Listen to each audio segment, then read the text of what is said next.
Queridos amigos, ¿cómo será compartir el Evangelio en un lugar en el cual somos nuevos, desconocidos, recién llegados? ¿Cómo compartir el Evangelio tal vez en una cultura que no es la nuestra? La verdad es que vamos a poder en este capítulo estudiar una historia fascinante, la de Esther y Mardoqueo, que claro, vivían en un país lejano, lejos de su tierra natal, pero donde les tocó brillar para testimoniar de su fe en Dios y cómo ese Dios libró a su pueblo incluso en circunstancias muy adversas. Estemos donde estemos, Dios nos ayudará para poder dar testimonio en donde nosotros podamos estar. Estudia junto a nosotros este fascinante relato.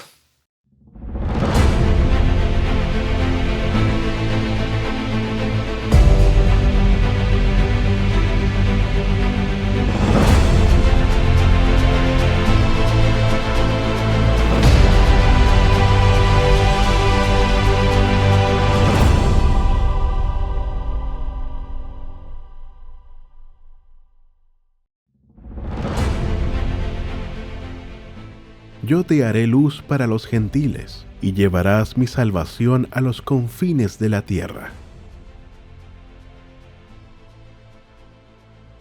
Hola amigos, ya estamos en nuestra penúltima lección junto a ustedes y tenemos un estudio bien interesante, bastante novedoso, porque vamos a viajar en tiempo y lugar al Imperio Medo-Persa y vamos a ver cómo Esther, una joven, junto con su primo que había asumido, ¿no es cierto?, rol de ser su papá, ella quedó huérfana, sacan adelante una misión muy interesante en medio de mucha adversidad, la misión de Dios para su pueblo en ese momento.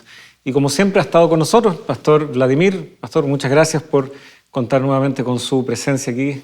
Ya me siento casi de casa. Ya es de casa. Después de varias lecciones, pero gracias por la bienvenida una vez más. Sí, es grato ahí poder introducirlo y darle la bienvenida igual, aunque ya es de casa. Así que, queridos amigos, vamos a orar pidiendo que el Señor esté junto a nosotros y que al ir al texto bíblico también nos veamos confrontados con una realidad que nos va a desafiar, pero que al mismo tiempo nos va a entregar herramientas para desarrollar nuestra misión. Oremos. Te agradecemos, Señor, por tus bondades. Te agradecemos, Señor, por lo bueno que eres. Te pedimos también que en esta hora tú puedas iluminar nuestro pensamiento, que en nuestra mente tú puedas actuar para traernos claras convicciones, claras vislumbres de lo que podemos hacer para tu honra y gloria. Condúcenos, Señor, lo pedimos en el nombre de Jesús. Amén. Amén. Bien, habíamos dicho brevemente, vamos a viajar en tiempo y espacio. Vamos a justamente ir allí al libro de Esther, en donde tenemos este relato que de alguna forma llama la atención, y no fue fácil que el libro de Esther fuera incluido en el canon bíblico, tampoco algo así imposible, pero a muchos les llamaba la atención. ¿Por qué no se menciona a Dios? No aparece el nombre explícito de Él en ninguna parte. Pero tal vez ahí está justamente la gracia del mensaje de este libro. Ya podremos explorar eso tal vez, pero es un relato que también yo creo en más de alguna ocasión le hemos contado a nuestros hijos, si es que tenemos hijas con mayor razón.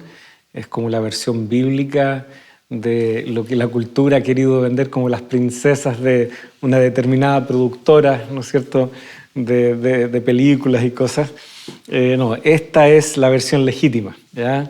Esta es la reina que ha inspirado tal vez todos los demás relatos. Ella cumple una misión muy significativa. Le toca vivir en una coyuntura muy particular.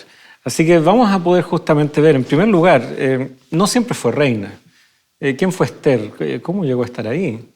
¿Por qué hay una gran comunidad judía en Susa, en el imperio de los medos y persas?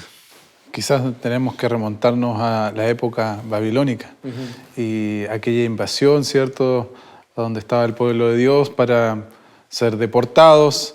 Allí podemos encontrar el origen de por qué, de hecho, muchos de los judíos que habían sido llevados, decidieron finalmente quedarse a pesar de que hubo una oportunidad donde pudieron regresar, ¿cierto?, para reconstruir Jerusalén.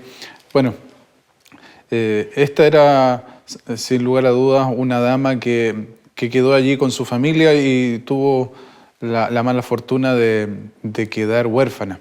Pero estaba mencionando usted, Pastor Pablo, que lo interesante que es el libro, ¿cierto? Y que no aparece el nombre de Dios. Y yo pensaba en lo que estaba diciendo y decía, claro, no se menciona, es cierto, no se menciona el nombre de Dios, pero sí se menciona a los hijos de este Dios, al pueblo de este Dios, que sí se menciona en todo el resto de la Escritura y se identifica con su creador, con su hacedor. Entonces es un desafío poder estudiar este libro. Es una historia hermosa. Ahora, hablamos también de que habían sido los babilonios quienes deportaron al pueblo, algunos se quedaron, vino otro imperio y allí el rey que se menciona en el capítulo 1, versículo 1, llamado Asuero, también llamado Jerjes, fue un hombre que gozó, dice, y que reinó desde la India hasta Etiopía sobre 127 provincias. Sí. Es decir, su imperio fue glorioso, fue grande. Fue más grande que el babilónico, de hecho. Así que estando él allí en la cúspide del mundo antiguo, hubo una experiencia con su esposa. Y también el texto habla de concubinas, es decir, habla de prácticas que no son el ideal que Dios ha planteado, pero muestra una realidad. Es tal cual. A veces la gente se confunde, piensa que porque la Biblia menciona algo lo está avalando. No, la Biblia nos coloca el escenario en el que se manifiesta el ideal de Dios.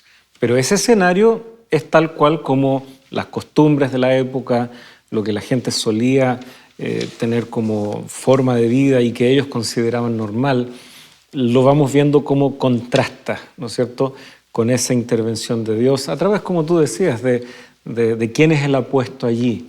Vemos, por ejemplo, el caso de José, ¿no?, en Génesis, cómo contrasta su integridad con la forma tan relajada que tenían sus hermanos de conducirse. No se nos oculta eso, pero hay siempre un claro contraste. Luego tenemos Samuel, por ejemplo, y él llega pequeñito a servir en el tabernáculo, quien está de sacerdote, tiene 2 hijos que no se portan bien. La Biblia tampoco nos oculta la mala conducta de esos hijos del sacerdote, pero ahí está el Hijo de Dios marcando la diferencia. Entonces, no hay que confundirse. La Biblia no nos oculta nada, nos presenta las cosas tal cual, pero siempre está ese factor diferenciador, que en este caso es Esther y su primo Mardoqueo. Y que no precisamente, a diferencia quizás de los ejemplos, tenían que ver directamente o no estaban relacionados o no tenían una responsabilidad religiosa, espiritual, sobre un pueblo, sobre una familia. Eran personas, podríamos decir, comunes, creyentes del Dios verdadero, pero monoteístas, a diferencia quizás del entorno que los rodeaba, pero personas comunes, es decir, no era un pastor, si lo llevamos hoy día, no era quizás un gran líder de iglesia, pero en lo que conocían mostraron esa fidelidad que lo destacaba, Así cumpliendo el ideal de Dios. Y de hecho, Mardoqueo trabajaba dentro de la corte del rey. Estaba a la puerta del palacio, ahí se lo describe, y es ahí en donde él logra enterarse de ciertas cosas, muchas de ellas que facilitaron justamente la entrada de Esther al palacio, finalmente donde llega a ser reina, pero que también le permitieron salvarle la vida al rey, cuando él logra escuchar que hay una conspiración en su contra. Y que, dicho sea de paso, todas estas cosas cuando uno las va viendo, una de dos, o son tremendamente grandes coincidencias, o realmente había un Dios que estaba tras bambalinas dirigiendo todo. Y pareciera que eso es así, cuando Dios está al control, para la vista de algunos es, oh, qué coincidencia, o oh, que tienes suerte. No es ni suerte ni coincidencia. Y el libro de Esther, creo yo, que nos muestra cómo Mardoqueo justo estaba en el lugar correcto para escuchar, cómo el rey justo no logra conciliar el sueño y suceden ciertas cosas que finalmente terminan significando que se honre a Mardoqueo y no a Amán, que es como el antagonista en este libro. Y así, una serie de cosas que, coincidencias, no creo. Y creo que por lo mismo, lo que mencionábamos, no se menciona el nombre de Dios, pero están muy claras sus acciones. Y hay una idea que aquí aparece y aflora, que en la representación de los personajes, en esa antagonía que usted mencionaba, y es que podemos vislumbrar aquí el gran conflicto finalmente entre el bien y el mal, cómo se ve reflejado. Esa intención del enemigo de querer socavar, de hacer desaparecer al pueblo de Dios, a la descendencia de Adán y Eva. Bueno, no sé, yo encuentro que aquí este conflicto tiene... pareciera que fuera una película de ficción. Tiene varios elementos que lo hacen interesante. Ahora, cuando nosotros vamos a este concepto del pueblo de Dios o el remanente, en griego loipos, si no mal recuerdo, y esta pequeña porción. Y era precisamente eso, una pequeña porción del pueblo de Dios viviendo en el imperio de la época. Eran pocos, pero se identifican por lo menos a varias familias. Incluso la influencia de ella, lo vamos a ver quizás más adelante, la influencia de ella no fue solo con su tío y los otros judíos que estaban allí, sino también para aquellas doncellas que le acompañaron, porque ella tiene un accionar, tiene una manera de invitarles a que se sumen a lo que ella creía, que todo dependía de Dios. Así que la obra de Satanás no se ve, no tiene éxito en esta historia, una vez más. Así es. Ahora, la oposición que ellos enfrentan como pueblo no es algo nuevo, no es un motivo nuevo en la Biblia. Ya hemos visto esto de que se levanta oposición para el pueblo de Dios. Ya lo vimos cuando esto parte, como tú bien decías, parte con los babilonios que se llevaron a los judíos en el exilio. Ellos se diseminan por lo que era el imperio babilónico, ahora los persas han tomado el control, así que aquí estamos, si bien en otra ciudad, la ciudad de Susa, sin embargo los judíos que habían llegado ahí, la mayoría había sido en este contexto de ser llevados en el exilio hacia allá. Pero tenemos acá entonces, ya en Daniel, capítulo 1, la necesidad de Daniel de mantenerse puro, no participando de la mesa del rey. Capítulo 3, esta imagen de oro que Nabucodonosor quiere que se obligue a todos a adorarle y si no, ser lanzados al horno de fuego. Luego en el capítulo 6 de Daniel, ya estamos en el periodo de los medos y persas allí, con el famoso foso de los leones. Así que vemos que el enemigo ha tratado más de una vez ya, tanto en el periodo de Babilonia como ya en el periodo de los medos y persas con Daniel, de destruir al pueblo de Dios, de destruir a sus líderes, a sus referentes. Así que Esther no es que está apareciendo de la nada, ya hay un contexto en donde vamos notando que Dios ha sabido preservar a su pueblo y ahora ella será el instrumento junto, ¿no es cierto?, con su primo, para sacar adelante la preservación del pueblo en esta siguiente ocasión en donde se ven amenazados. Ahora, no siempre la amenaza es algo malo. De hecho, la lección aquí, la guía de estudios en el día domingo, destaca dos ideas, que por un lado, si donde nosotros vivimos todo es favorable para que nosotros vivamos nuestra vida espiritual, sería muy bueno, sería relativamente fácil vivir la fe. Pero eso tiene una doble lectura, porque cuando algo es muy fácil tendemos a relajarnos, dar muy por sentadas ciertas cosas. Pero en el párrafo siguiente también se registra que, claro, aunque el pueblo de Israel cuando era independiente y tuvo la oportunidad de hacer las cosas bien, igualmente falló.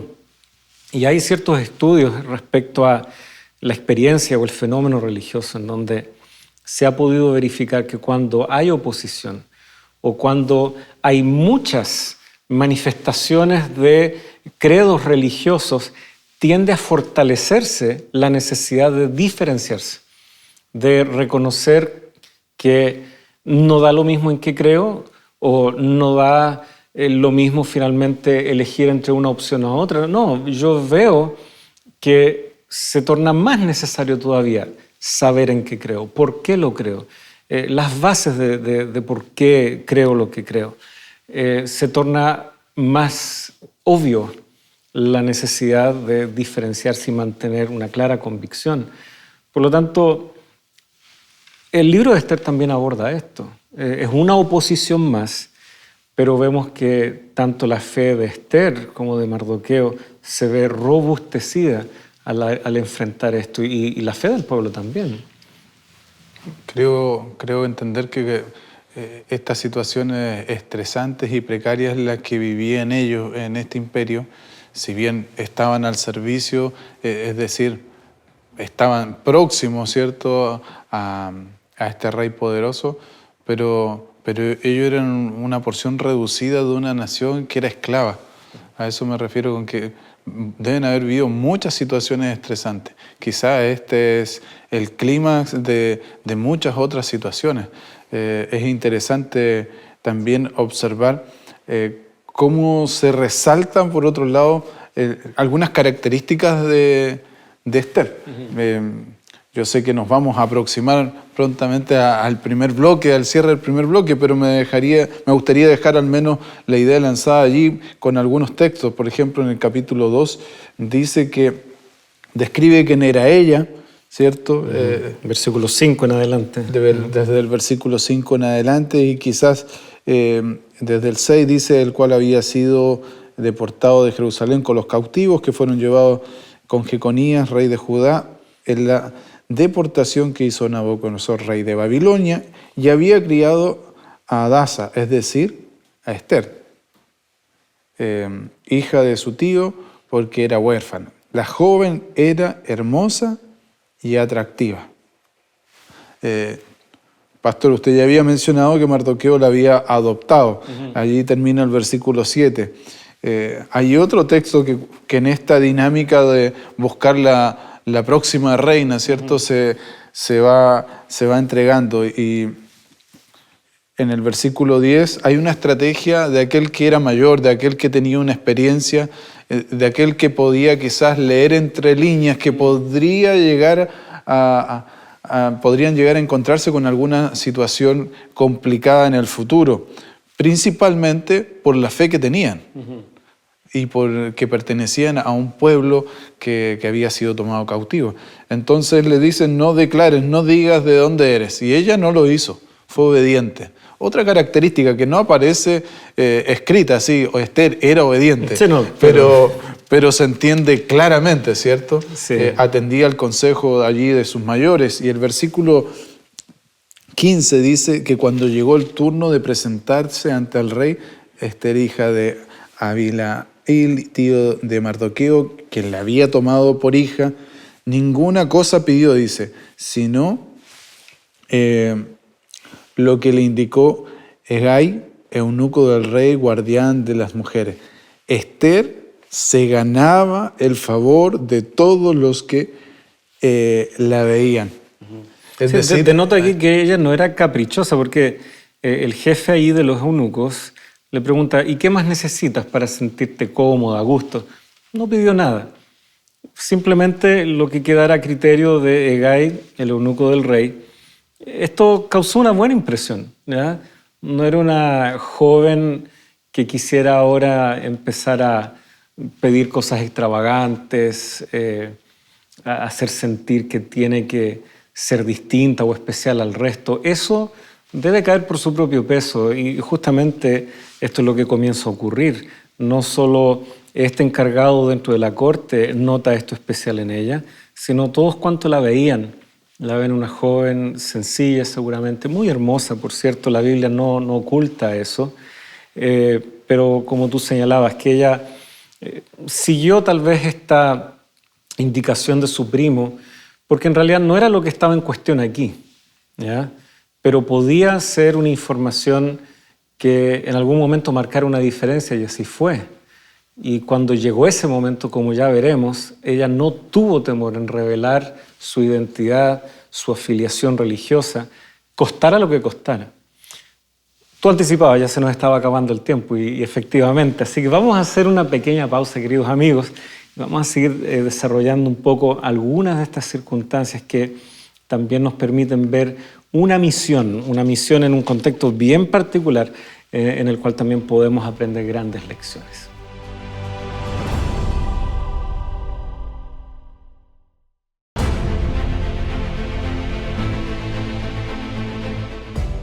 Ya estamos junto a ustedes nuevamente, queridos amigos, y es muy grato poder señalar o destacar a algunos amigos y amigas que nos mandan sus saludos como es habitual. Isabel Pérez, ella nos saluda, agradece por estos capítulos en donde la palabra de Dios es compartida, y ella nos escribe desde Chile. Estela Dubón, que nos escribe desde Richmond, Virginia, esto es Estados Unidos. Bendiciones, pastores, gracias por su estudio que dan cada semana. Bendiciones para todos, bendiciones igualmente para usted, hermana Estela. Marta Flores, ella también nos escribe desde El Salvador y agradecida por Dios por estas enseñanzas. Muchas gracias, querida Marta. Nancy Franco, también desde Medellín, Colombia. Bendiciones, pastores. Y nos envía sus saludos. Muchas gracias igualmente. Y Zoraida Henao, que nos escribe desde Manizales, Colombia. Dios les bendiga, pastores. Gracias por la claridad con la que explican. Sin duda eso es gracias a Dios, querida hermana. Agradecemos también su saludo y el cariño de esta familia tan extensa que es la familia de Nuevo Tiempo. Estábamos revisando aquí, junto con el pastor Vladimir, algunos aspectos que ya se comienzan a asomar en esta trama, ¿verdad? Esther llega al palacio muy obediente a una indicación que le había dado Mardoqueo. No reveles tu origen judío. Sin embargo, eso va a ser vital cuando ciertas coyunturas comienzan a darse en el relato.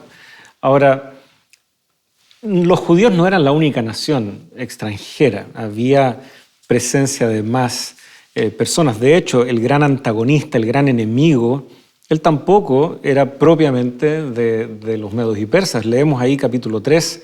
Después de esto, el rey Asuero engrandeció a Amán, hijo de Amadeta, el agageo, ¿ya?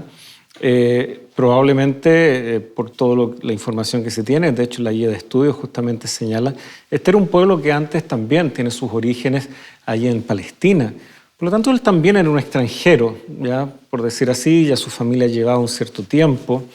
Así que no es que el problema fuera ser judío como los únicos extranjeros en la nación, pero en realidad para lo que significaba la elección de la reina no iba a sumar ni a restar necesariamente, pero era una información que tal vez era estratégica para el momento en donde causara más impacto. Y tal vez cuando nosotros también pensamos en la misión, ¿cuándo es más oportuno abrir la Escritura, por ejemplo? ¿O cuándo es más oportuno ofrecer, mira, me gustaría orar por ti? ¿O cuándo es más oportuno decir, soy adventista o soy cristiano? A veces no es en la primera conversación. A veces no es el mejor momento en esa primera conversación colocar todas las cartas sobre la mesa porque primero la persona está un tanto recelosa, hay un extranjero hablándole, hay alguien que no conoce. Tal vez es más prudente pedirle sabiduría a Dios. Señor, ¿cuándo doy ese mensaje certero en ese momento oportuno? Yo creo que eso estaba ahí, detrás de las motivaciones también de Mardoqueo. Indudablemente hemos repasado que lo que busca Dios de parte de nosotros es que tengamos una participación activa en este mensaje y en la predicación a través de la misión que cada uno de nosotros puede desarrollar en el servicio de Dios y su causa, pero de una manera relacional, es decir, ganando persona a persona. Si bien hay momentos donde manifestarse o manifestar lo que uno cree, lo que uno tiene como principios de vida, pero en términos generales podemos decir que es en este trato que damos a conocer quiénes somos, cuáles son nuestros valores. Ahora, de estas 127 provincias seguramente representaban a distintas naciones. Estas provincias seguramente eran las que habían sido conquistadas, no solo heredadas, sino que una vez que cambian de Babilonia a los medos y persas, finalmente lo que sucede aquí es que ellos tenían que sostener lo que habían gobernado. Y yo me imagino entrando ahora aproximándonos en esta escena de sucesión, ¿cierto?, de reina, que hubo un desfile por lo menos de un centenar de princesas. Aquí se las describe como doncellas, como damas vírgenes, dice, y mencionan otras características, y debe haber sido un tremendo espectáculo. Pero el versículo 17 dice que pasó algo nuevamente con esta dama que marcaba una diferencia. Y dice que el rey no la encontró solamente hermosa, no solamente le agradó a su vista. El texto dice que y el rey amó a Esther más que a todas las otras mujeres. Halló ella más gracia y benevolencia que todas las demás vírgenes delante del rey, quien puso la corona real sobre su cabeza y la hizo reina en el lugar de Vasti. Es interesante cuando alguien tiene un propósito, sobre todo como en el contexto de esta escena bíblica, siempre se destaca demasiado sobre los demás. Y eso me hace pensar a mí, típico chileno, por mi altura no me voy a destacar, por el color de mis ojos tampoco, pero a veces los gestos, a veces las actitudes son las que el Señor nos invita también a ir modificando, perfeccionando, para que nuestro testimonio tenga poder y que cuando tengamos oportunidad de decir públicamente qué es lo que creemos, también vaya acompañado con las otras acciones. Creo que ni Esther ni Mardoqueo tenían la posibilidad de predicar a viva voz quiénes eran y cuál era su fe. Quizás muchos sí sabían cómo era la fe de estos hebreos, pero ya llegaría el momento, ¿cierto? Sí, y yo creo que aquí hay un principio muy interesante. Dios se encarga de colocarnos dentro del radar, por decirlo de alguna manera, de quienes luego necesitarán nuestro testimonio valiente. Piense alguien que tal vez trabaja en una empresa en donde hay 200, 300 funcionarios. No piense que usted está pasando ahí anónimo o desapercibido, porque si usted es un hijo de Dios, querido amigo, tenga por seguro que el jefe ha notado que usted es distinto y para bien. Por lo tanto, pídale al Señor que también le dé sabiduría para que cuando esa notoriedad, esa percepción que tenga tal vez ese jefe, el dueño de la empresa, ¿por qué esta persona llega temprano? ¿Por qué no se anda quejando como el resto? ¿Por qué hace bien su trabajo, independiente de que esté el supervisor o no? ¿Se entiende? O sea, nos va colocando en el radar. Por lo tanto, tengamos mucho cuidado del testimonio que nosotros damos, que sea un buen testimonio, porque Dios va a colocarnos dentro del radar de la gente que necesita en el momento oportuno ese testimonio valiente de parte de nosotros.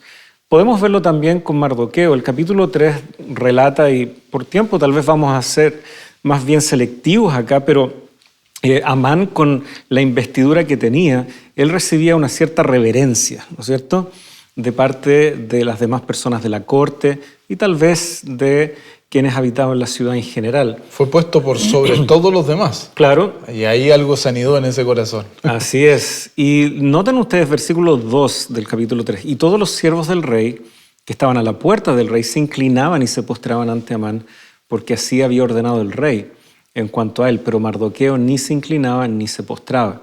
La guía tal vez explora justamente el hecho de que si Amán era una malicita, ¿no es cierto?, un enemigo del pueblo de Dios, históricamente hablando, tal vez esa puede ser una razón. Pero me parece que el monoteísmo, ¿no es cierto?, esa clara conciencia de que solo mostramos deferencia y respeto a Dios, y más todavía en esta postura de inclinarse. Había una relación bastante íntima en la antigüedad de ligar al rey con los dioses, y muchas veces la adoración a los dioses se traducía también en una cierta adoración o veneración al rey, y por lo tanto si el rey ordenaba también esta cierta veneración a uno de sus subalternos directos, también podía haber un componente religioso ahí. Así que no es de extrañar que Mardoqueo considerara que no era prudente, por más que haya sido una orden del rey. Y eso lo puso en el mapa, lo puso en el radar de Amán. Lamentablemente no para bien, sino para que él comenzara a tramar la destrucción del pueblo. Quizás si hubiesen pertenecido a una familia real, incluso de esta nación que era cautiva o que estaba sometida, hubiese sido quizás algo esperado. Pero no, Amán y Esther, y principalmente, Mardoqueo y Esther, eran personas comunes y corrientes. Pasaban desapercibidos cuando seguramente estas autoridades pasaban por allí. Ahora, el Señor se encargó de colocarlos en una posición bien particular y, utilizando la misma expresión que menciona, los colocó en el radar de esta autoridad real que tenía Amán, y debe haber generado molestia al punto de que quiso exterminar no solamente a ellos, sino a toda una nación. Tratemos de imaginar el poder que podía tener, que tenía esta persona, y la capacidad de influencia sobre el monarca. Y bueno, tal fue la influencia, y él lo supo manipular muy bien. Le dijo, mira, aquí hay un pueblo que no guarda tus leyes, que no te obedece, no es bueno tener gente así, permíteme, mira, yo voy a dar 340 toneladas de plata aquí, te las entrego a tu tesorería real, para que tú me dejes dar un edicto, ¿ya? Un edicto en el cual se permita que en un cierto día, en un cierto momento, este pueblo sea destruido, porque no te conviene a ti, no nos conviene a nadie tener una nación que no guarda tus leyes, que vive de otra manera. El rey, ingenuamente, confió en él, no preguntó mayores detalles, le da su anillo para que quede firmado el edicto. Todo esto lo vemos descrito, ¿no? En los primeros, en realidad en todo el capítulo 3 hasta el versículo 15 hacia el final. Versículo 15 termina señalando cómo salieron los correos apremiados por la orden del rey, y el decreto fue promulgado en la fortaleza de Susa. Muy famoso el correo de los medos y persas, de paso. ¿Ya? Los caballos, cómo tenían todo bien articulado para que fueran eficientes, muy rápidos. Es un tema de estudio hasta el día de hoy, el correo de los medos y persas. Así que no solo se manda el edicto, sino que llega hasta los últimos rincones de este imperio, estas 127 provincias. Aquí es donde Mardoqueo entiende de que se ha llegado a una coyuntura en la que si Dios no interviene, va a ser el desastre, va a ser el fin del pueblo de Dios. Y yo creo que ahora Mardoqueo está entendiendo que se acerca el momento estratégico para que Esther revele, ¿no es cierto?, quién es ella. Y por lo tanto vamos entendiendo de que la razón por la cual ella llega a ser reina no es ni casualidad, ni algo que simplemente, ¡oh, qué suerte! Vamos entendiendo a este Dios que está tras bambalinas. Y de hecho, hay, ¿no es cierto?, una posibilidad aquí en el capítulo 4, versículo 13 en adelante, sobre todo en el versículo 14, pero voy a leer desde el 13. Cuando Mardoqueo se entera de esto, se lo dice a Esther, le muestra el peligro que hay. Y entonces vemos las palabras de Mardoqueo. Entonces Mardoqueo les dijo que respondieran a Esther, no pienses que estando en el palacio del rey solo tú escaparás entre todos los judíos, porque si permaneces callada en este tiempo, alivio y liberación, y aquí ojo, vendrá de otro lugar. Y muchos piensan que aquí está implícito, si tú no actúas, Dios se encargará de ver la forma de librar a su pueblo. Este otro lugar, de algún otro lugar, saldrá liberación. pero tú y tu casa y la casa de tu padre perecerán. Pero quién sabe si para una ocasión como esta tú habrás llegado a ser reina. O sea, Dios colocó a Esther y fue preparando ciertas condiciones que eran inevitables, muchas de ellas. El odio de Amán hacia el pueblo judío se iba a dar igual, porque Mardoqueo iba a ser fiel a sus convicciones. Pero Dios ya tenía preparado tener a la propia reina allí en el palacio para frenar esta iniciativa de parte de Amán, que aquí es el prototipo del enemigo del pueblo de Dios. Quisiera destacar un poco más a Mardoqueo con lo siguiente. No solamente tenía una agudeza intelectual y también para interpretar los momentos. Creo que eso está muy relacionado con su vida devocional, con su fe. Sabía leer los momentos precisos, sabía, no porque conocía el futuro, pero lograba entender cómo podían llegar a darse las situaciones y sobre todo cuando estaban viviendo este estrés de posiblemente desaparecer como familia. Así es. Y bueno, justamente cómo es el desenlace y cómo se resuelve esto será materia para el siguiente bloque. Vamos a hacer una pequeña pausa aquí, pastor. Así que, queridos amigos, ya estamos con ustedes con más diálogos en Lecciones de la Biblia.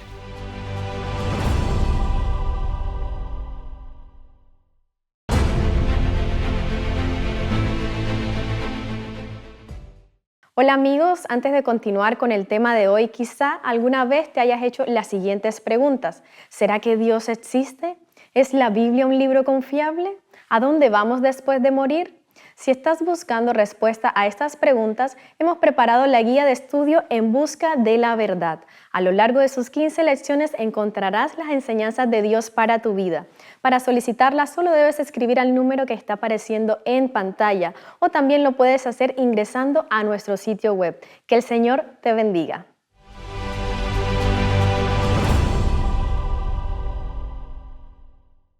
Gracias, queridos amigos. Ya estamos junto a ustedes una vez más y reiterando, como siempre, la invitación a la Escuela Bíblica de Nuevo Tiempo. Ustedes saben que pueden llamar con gusto. El equipo de Nuevo Tiempo estará dispuesto a recibir su pedido, su inquietud, algún pedido de oración también. Y por favor, no deje de pedir estos materiales que se han preparado con usted en mente y, ¿por qué no?, usted y su familia y sus amigos que pueden ser beneficiarios de la Escuela Bíblica. Así que por favor, llame, contáctese, escriba, pero no deje pasar esta linda oportunidad. Estábamos justamente analizando esta situación de estrés, tal vez, que se está asomando, pero Esther está muy resuelta, ¿no? Ella no se está acobardando y las palabras entonces de Mardoqueo realmente surten su efecto. Tenemos ahí las últimas palabras, los versículos ahí del capítulo 4. Versículo 16, lo leo. Dice, hablando Esther, ¿cierto? Y respondiendo, voy a leer desde el 15. Entonces Esther dijo que respondieran a Mardoqueo, ve y reúne a todos los judíos que se hallan en Susa y ayunad por mí. Ni comáis ni bebáis durante 3 días y 3 noches. También yo y mis doncellas ayunaremos. Y entonces, recién ahí, ¿cierto? Entraré a ver al rey, aunque no sea conforme a la ley. Y si tengo que perecer, que perezca. Qué interesante declaración la que vemos aquí. No estaba permitido que ninguna persona se presentase delante del rey sin una audiencia previamente concebida. Y de hecho, las personas que trabajaban allí en ciertos momentos del año solamente podían ver al rey. En este caso, nosotros vemos aquí que Esther tenía una convicción, tenía una fe basada en Dios muy fuerte y tenía la capacidad de testificar y de hacer una declaración no solo para los demás. Seguramente allí había mucha gente que no era su familia, pero se sentían orgullosos de la nueva reina porque era compatriota. Sin embargo, ella también testifica, dice, y quienes le servían, esas doncellas, también entraron en esta dinámica de preparación para el momento de conflicto. No, y el ayuno no es algo que tenga sentido como tal solo por dejar de comer. El dejar de comer en el fondo es auxiliar en un ejercicio que realmente es espiritual y por lo tanto conlleva fe, una clara comprensión de lo que se está haciendo. Así que una de dos, estas doncellas también eran judías y si es que no lo eran, habían ya comprendido lo que esto significaba. Por lo tanto nos da a entrever la característica también misionera de Esther, si ese fuera el caso. Muy probablemente las doncellas eran asignadas por los que ya estaban colaborando dentro de la corte, así que no necesariamente eran judías, si bien ella podría también indicar una preferencia. Lo concreto es que ella ahora avanza. Al tercer día, dice el versículo 1 del capítulo siguiente, al tercer día Esther se vistió con sus vestiduras reales, se puso en el atrio interior del palacio del rey delante de los aposentos del rey, y el rey estaba sentado en su trono real, en el aposento del trono, frente a la entrada del palacio. Ella no había sido convocada, como tú bien señalabas, no era llegar y aparecer delante del trono. Por lo tanto, cuando el rey la ve, que está allá afuera, nuevamente, esto que ya se destacaba incluso ya en el capítulo 1 y 2, ella halló gracia ante sus ojos y le extendió entonces el cetro, una clara indicación que ella podía acercarse. Y ella entonces lo invita a él y a Amán a un banquete. Dialogan, conversan. Amán vuelve, pero más orgulloso que antes. ¿Ya? La reina me ofreció un banquete casi en mi honor. Y ella reitera, me gustaría que tuviéramos otro banquete más, pero ahí es donde entre un banquete y otro el rey no logra dormir, está inquieto, pide que traigan los registros reales y ahí él descubre que Mardoqueo le había salvado la vida. Así que le pide a Amán que le dé un consejo. ¿Qué puedo hacer para honrar a una persona? Y Amán, pensando que se trataba de él, o sea, recién había habido un banquete en su honor, él le empieza a dar un montón de ideas. El rey las encuentra tan buenas que le dice a Amán, muy bien, haz esto con Mardoqueo. Y vemos ahí en el capítulo 6 como sentado sobre el caballo real, vestido, bien engalanado, parecía casi el rey Mardoqueo. Y ahí va Amán por las calles pregonando, así se hará al hombre que el rey desea honrar. Qué tremendo, cómo se invierten, ¿no es cierto? Y este capítulo 6 nos va mostrando esta gran temática del libro, cómo se invierten las suertes de las personas.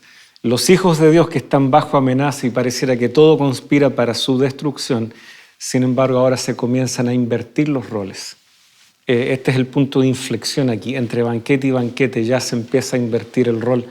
Y por lo tanto al siguiente banquete, ya que se describe en el capítulo 7, Amán llega bastante deshecho ya, no es el mismo, y aquí ya se revela plenamente lo que está en juego y lo que inquieta a la reina Esther. Versículo 2 del capítulo 7. También el segundo día, mientras bebían vino en el banquete, el rey dijo a Esther, ¿cuál es tu petición, reina Esther? Él sabe que esto del banquete no es el fin último y este segundo banquete tampoco lo es. Y es entonces ahí, a contar del versículo 3, que ella revela todo lo que está en su corazón. ¿Ya? El plan que se había delineado, cómo ese plan procuraba exterminar su pueblo. El rey comienza ahora a entender. El rey no había nacido ayer. Él se da cuenta que Amán lo había engañado. Y el desenlace finalmente es muy decidor. La horca que había sido preparada para Mardoqueo, el principal judío que Amán quería destruir, ahora por orden real, Amán es ahorcado allí. Qué tremenda inversión de los destinos y ver cómo Dios a través de esto cumplió su misión de librar a su pueblo una vez más. ¿Qué nos dice toda esta escena y lo que queda de este libro, que son básicamente 2 capítulos más? Nos hablan, ¿cómo nos hablan hoy día? Esa es la pregunta que yo me hago. ¿Qué mensaje traen para nosotros? La verdad es que son varias las cosas que podemos extraer como lecciones de vida. Personas comunes y corrientes muchas veces ni se imaginan la cantidad de influencia que pueden llegar a tener sobre otros. Mencionabas el ejemplo de un empleado o que trabajaba con cierta cantidad de colegas allí.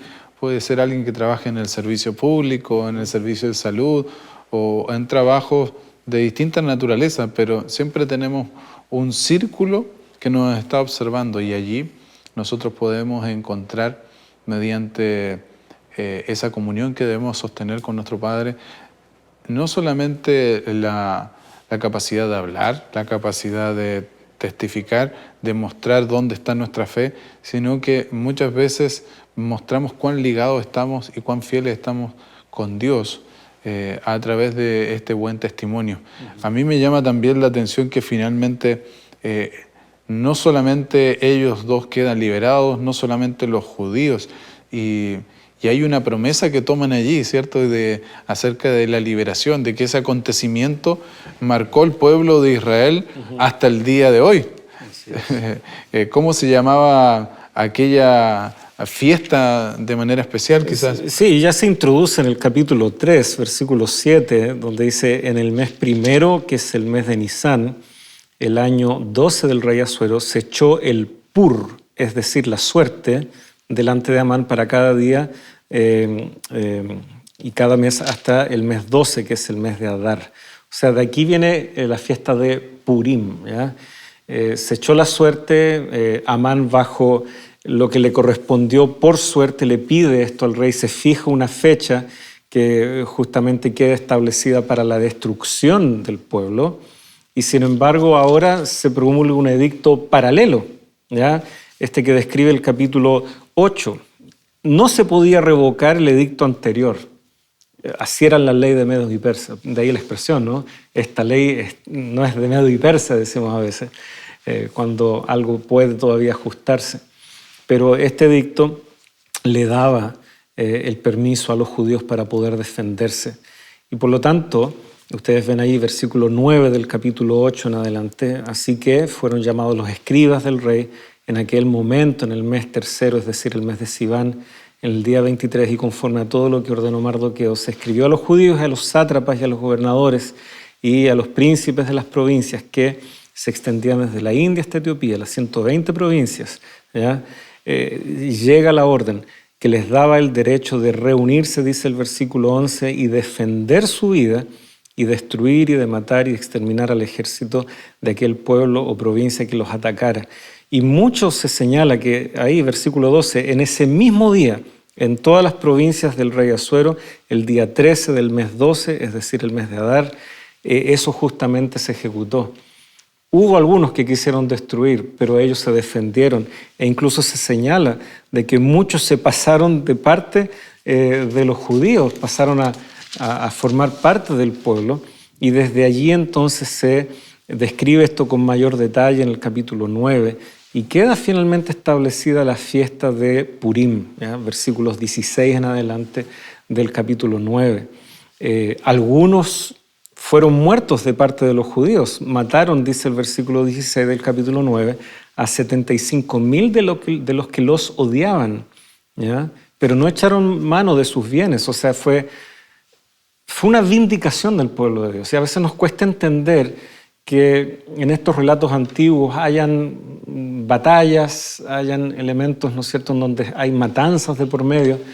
Pero si nosotros pensamos que finalmente esto es solo una antesala, un anticipo de lo que será la erradicación definitiva del mal, en donde Satanás, sus huestes de ángeles y los malvados también serán destruidos, vemos que estas narraciones son una anticipación de aquello. Son juicios anticipados de lo que será el juicio de destrucción del mal definitivo. Por lo tanto, estos relatos también tenemos que verlos así y entendiéndolos también en el contexto de cómo eran esos tiempos, ¿ya? Y esas costumbres que igualmente mucho se resolvía de esta manera, con la fuerza. Pero ahí está Dios igualmente redimiendo a su pueblo. El resguardo de Dios por sus hijos que tienen un propósito. Así es. Ahora, no solamente recibieron la casa. Y cuando pensamos en casa no pensemos en algo pequeño, porque era una persona sumamente importante. Quizás después del rey venía él, una gran hacienda. Sí, las cosas de Amán pasaron a ser de Mardoqueo. Todas de Mardoqueo o sea, de Esther, y Mardoqueo administraba y con eso también benefició al pueblo judío. Y este levantamiento que mencionas allí también en el versículo 17, que finalmente muchos se pasaron hacia el lado de los judíos, pero que me hace pensar lo que menciona el capítulo 9 también, es que toda persona que va a cumplir un propósito en el plan de Dios para compartir con otros este bendito mensaje de salvación, ¿cierto? De redención, que está a disposición de todos, siempre va a encontrar momentos de inflexión donde va quizás a tener situaciones complejas, donde su vida misma puede estar en riesgo. A veces no es fácil sostener esa devoción y esa dependencia de Dios cuando nos encontramos en conflicto o cuando nuestra propia fe se encuentra allí contrariada quizás por el entorno, por otras creencias, por malas intenciones, como vimos en esta escena bíblica.